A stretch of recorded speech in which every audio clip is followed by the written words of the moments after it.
Bismillahirrahmanirrahim. Assalamualaikum warahmatullahi wabarakatuh. Halo semuanya. Balik lagi bersama saya Nurul Hadi Bauji di channel Ngapakpedia. Oke, jadi hari Sabtu kemarin ya, saya membuat postingan di YouTube tentang saya akan membuat konten khusus malam Minggu atau Minggu pagi. Ini malah jadinya Minggu sore ya. Saya akan jawab semua komen di sini. Silakan mau tanya apa. Nah, oke. Jadi kemarin sudah buat itu konten itu di sini ya, di postingan ya.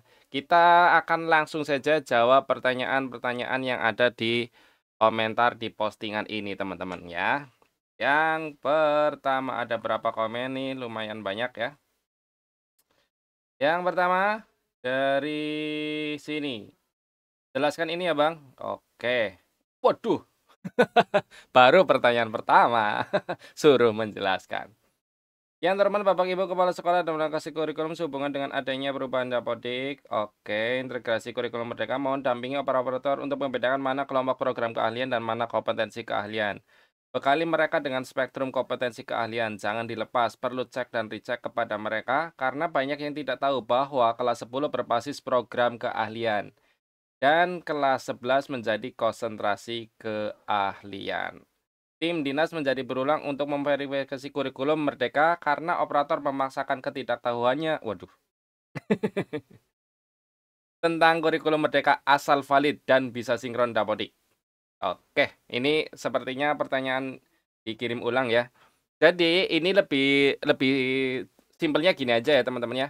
Di Dapodik itu di tingkat SMA, SMK ya, itu ada program keahlian atau kompetensi keahlian. Jadi ketika kalian beralih dari K13 menjadi kurikulum Merdeka, itu ada perubahan spektrum ya. Nah, disitulah kalian harus berhati-hati di sini nih ya. Program atau kompetensi keahlian di sini ya. Jadi ketika kalian memilih ini saya contohkan ya. Itu jangan sampai salah ya, asal valid. Nah, di sini ya, ini yang multimedia itu adalah yang K13 ya, program keahliannya teknik komputer dan informatika. Ketika saya beralih ke kurikulum Merdeka, itu program keahliannya menjadi desain komunikasi visual. Ya sebenarnya tidak banyak yang berubah nama ya. Yang jelas kalian jangan sampai salah memilih mana yang bidang keahliannya sesuai dengan kurikulum kalian ya di sini ya. Di sini harus yang kalian pilih yang kurikulum Merdeka. Kita contohkan kalau yang di sini pilihnya multimedia, maka di sini akan munculnya K13. Kalau kalian mau yang Merdeka ya pilih yang di sininya Merdeka gitu. Jadi jangan sampai salah pilih. Nah, disinilah yang kadang operator salah milih karena adanya itu ya pilih itu gitu ya. Jadi terkait masalah yang di sini Bro, di rombel ya. Itu pertanyaan pertama. Next. Kenapa kepala sekolah kosong padahal orangnya masih ada di list tendik dan tugas tambahannya pun masih kepala sekolah?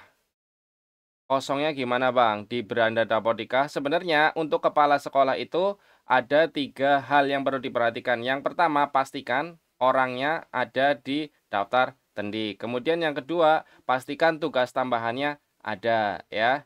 Yang ketiga, pastikan di manajemen pengguna ya, itu ada kepala sekolahnya. Jadi di manajemen pengguna itu harus ada data kepala sekolah seperti ini contohnya. Nah, ini kepala sekolah, nah ini, harus ada ini. Kalau ketiga hal tersebut masih belum lengkap, silakan ke dinas. Begitu, Bro. Berarti ini dijawab lewat video. Hari Minggu sore, gitu aja ya. Oke. Ini juga sudah.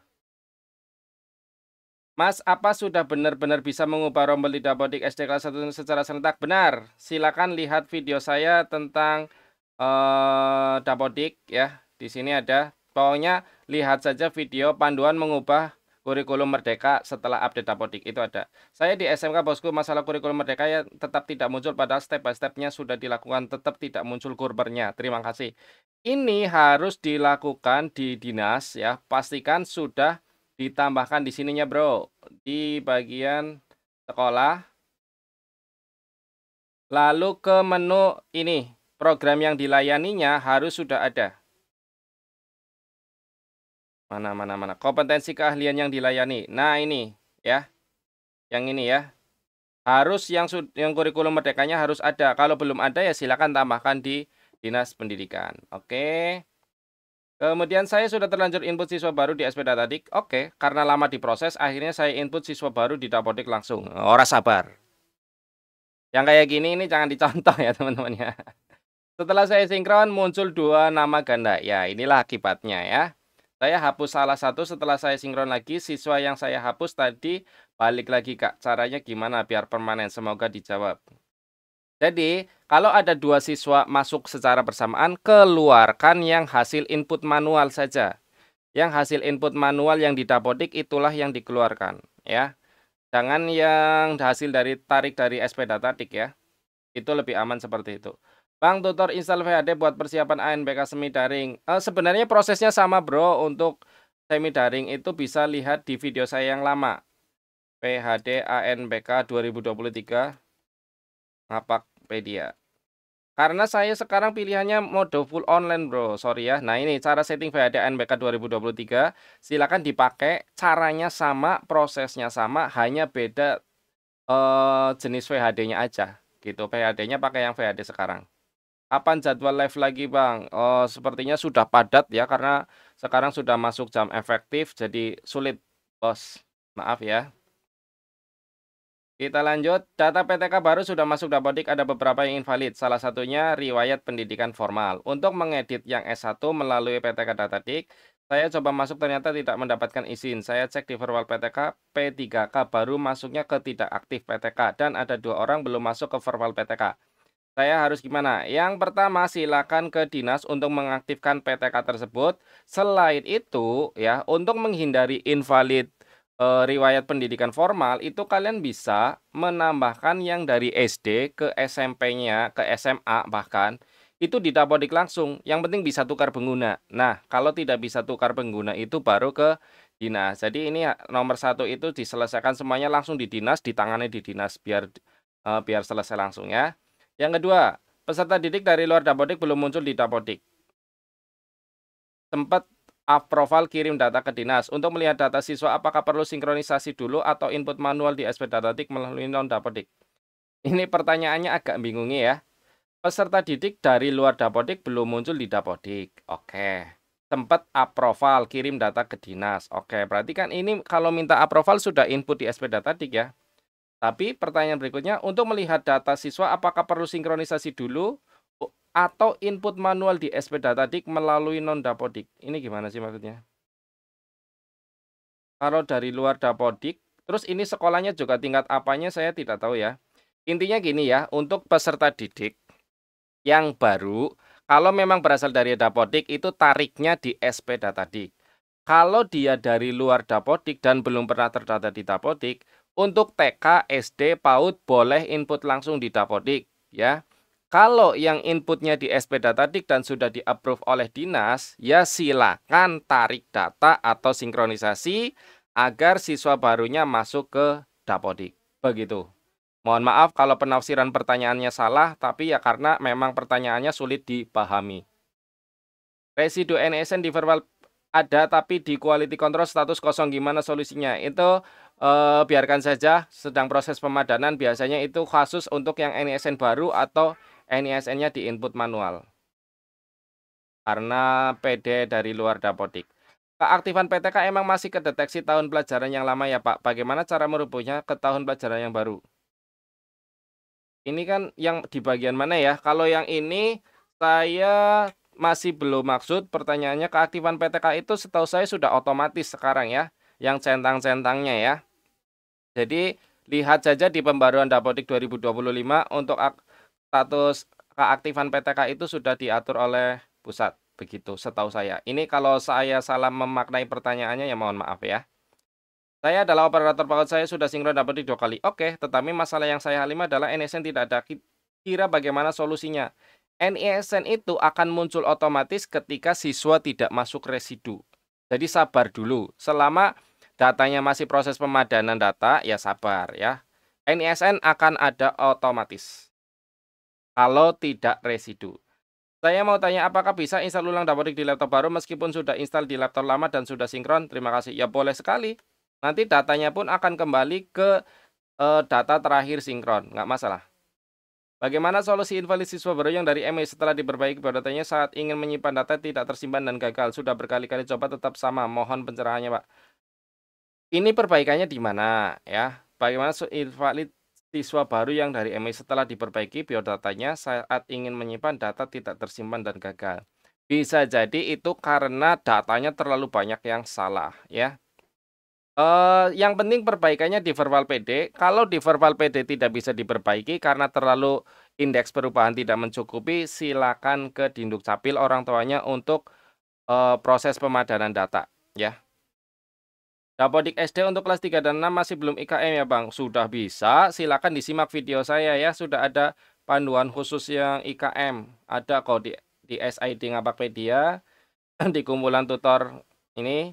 Dapodik. Nah, yang rombel K13 sudah ada. Nah, pokoknya ada, cari aja ya. Saya sudah upload kemarin. Nanti kelamaan nih kalau harus nunjukin. Residu NSN di Verbal PD ada, tapi di quality control kosong. Itu sama saja, biarkan dulu proses pemadanan. Pak mau tanya, cara verifikasi akun PTK gimana? Saya sudah. Masalah verifikasi akun abaikan aja, nggak masalah. Yang penting kalian bisa tukar pengguna gitu. Akun itu nggak harus terverifikasi, nggak masalah. Siswa kelas 1 berakta ibu ketika input perbaikan identitas Dapodik gagal karena nik ayah harus terisi. Sedangkan siswa tersebut aktanya tidak tertera nama ayah. Nah ini yang agak sulit ya. Sementara kalau nik ayahnya harus diisi, ya silakan diisi nik ibunya saja. Coba ya. Karena ya susah kalau yang kayak gini. Input alamat di Dapodik sesuai kakak atau lokasi saat tinggal, kartu keluarga. Karena alamat itu nanti pemadanannya dengan Dinduk Capil, jadi harus terdatanya sesuai alamat kakak.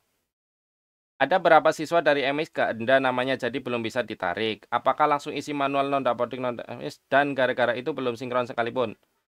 Apakah bisa dan aman dan boleh bila sinkron tapi data siswa baru belum ketarik semua dan juga kemarin update Dapodik malah ada data GTK yang harus diperbaiki dinas. Jadi, ini perhatikan ya teman-teman operator, sinkron itu boleh beberapa kali. Kalau kalian mau mengirim data yang terupdate, kirim dulu. Kemudian nanti tambah siswa baru, sinkron lagi, itu bisa ya. Jadi, sinkronisasi jangan dipikir kalau sekali sinkron udah selesai tugas kalian. Tidak, teman-teman ya. Jadi, sinkronisasi itu untuk memperbarui data. Misal, saya data di Dapodiknya baru kelas 2 sampai kelas 3 dulu. Saya sinkronkan dulu nggak apa-apa. Nanti setelah itu, setelah sinkron, saya tambah siswa baru. Nah, udah ada tuh siswa barunya. Saya sinkronkan lagi agar data siswa barunya masuk ke pusat. Gitu ya. Jadi, sinkronisasi tidak hanya satu kali. Boleh beberapa kali. Bebas gitu. Yang penting setiap ada perubahan data, ya kalian sinkron gitu ya. Pak mau tanya apakah wajib update Dapodik versi dan resikonya apa jika tidak update sebelum tanggal 31 Agustus? Tidak ada resiko apapun ketika kalian tidak update Dapodik ke 2025. Tapi wajib atau tidak wajib. Karena nanti ketika ada update itu harus biasanya update itu berurutan. Misalnya nanti 2025B muncul itu Dapodik kalian harus sudah di versi 2025. Jadi kalau teman-teman saat ini Dapodik 2025-nya tidak ada masalah apa-apa, tidak di-patch dulu nggak apa-apa, tapi ke depan tetap wajib di-patch ya, wajib di-patch ya. Walaupun misalnya nanti saya patch-nya setelah 31 Agustus, ya nggak apa-apa, terserah kalian. Yang penting ketika nanti ada update aplikasi lagi, itu kalian harus melalui versi 2025A dulu ya, tidak boleh loncat ya. Karena kan ini pembaruan itu untuk yang mengalami beberapa kendala seperti kurikulum Merdeka tidak muncul dan lain sebagainya pokoknya ya. Silakan dicoba. Saya mau tanya Bang, tarik data siswa baru di SP Dapodik nama lembaga tidak muncul, solusinya gimana? Boleh input manual di Dapodik kalau SD ya, tapi identitas harus sama persis. Cara install Exambro Admin 2000 dan cara jalankannya gimana? Sudah ada videonya ya, baru saja upload tadi pagi. Kalau Exambro Admin saya tidak buat karena saya kan versi full online, saya adanya Proctor Browser ya. Untuk exam Bro admin bisa lihat panduan saya yang tahun lalu, prosesnya sama. Siswa kelas 5 SD saya itu jumlahnya 21, tetapi pas saya tarik oke, yang tertarik hanya silakan bisa tarik ulang, yang penting di verbal PD-nya datanya sudah benar, ya. Jadi dicek saja di verbal PD apakah sudah 21 siswa, terus kemudian di PD data juga apakah 21 siswa, gitu ya. Jadi silakan ditarik ulang ndak apa-apa, selama masih bisa. Lagian ini SD kok udah tarik-tarik aja, emang udah ada instruksi? Mohon izin mau minta link Dapodik Lead-nya, Min. Oh, ini saya like aja ya, tidak merekomendasikan ya. Pak, kata Dapodik Official di IG server SP dah lancar. Kenapa ya Pak, mau tarik data anak dari TK tapi nama TK-nya nggak ada? Nama TK-nya nggak ada atau nama anaknya yang nggak ada? Ya, kalau nama TK-nya nggak ada, berarti TK itu tidak TK, bukan TK resmi. Ya, jadi dipastikan dulu apakah NPSN-nya ada atau tidak. Kalau NPSN-nya ada, ya pasti TK-nya harusnya ada di SPDA tadi. Kalau siswanya tidak ada, nah itu baru, itu berarti ada masalah dengan siswa di TK-nya. Apakah siswa tersebut sudah diluluskan atau belum gitu. Tanyakan ke TK-nya ya, apakah anaknya sudah diluluskan dengan status lulus atau dikeluarkan ya. Untuk masalah siswa yang tidak ada di SP Datadik itu ada kok videonya ya, teman-teman bisa lihat di video Ngapakpedia, ketik aja siswa tidak muncul di SP Datadik. Tuh, udah ada videonya. Oke. Jadi udah terjawab semua ya untuk masalah ini. Untuk yang minta Dapodiklat, mohon maaf teman-teman, saya tidak merekomendasikan, sekali lagi mending ke dinas aja. Oke, terima kasih. Semoga video ini bermanfaat. Kedepannya nanti ya kita coba buat video-video seperti ini lagi biar pertanyaan teman-teman langsung tercover melalui satu video kayak video reaction gitulah ya. Karena dulu saya juga pernah buat istilahnya itu video tapak, tanya ngapak gitu teman-teman. Terima kasih, itu saja dari saya. Semoga video ini bermanfaat. Jangan lupa di like video ini, kemudian share ke teman-teman kalian. Dan tentunya subscribe buat yang belum subscribe. Saya akhiri, salam satu nusa, salam satu bangsa, salam satu bahasa, salam satu data, salam terakhir, salam Ngapakpedia. Wassalamualaikum warahmatullahi wabarakatuh. Terima kasih.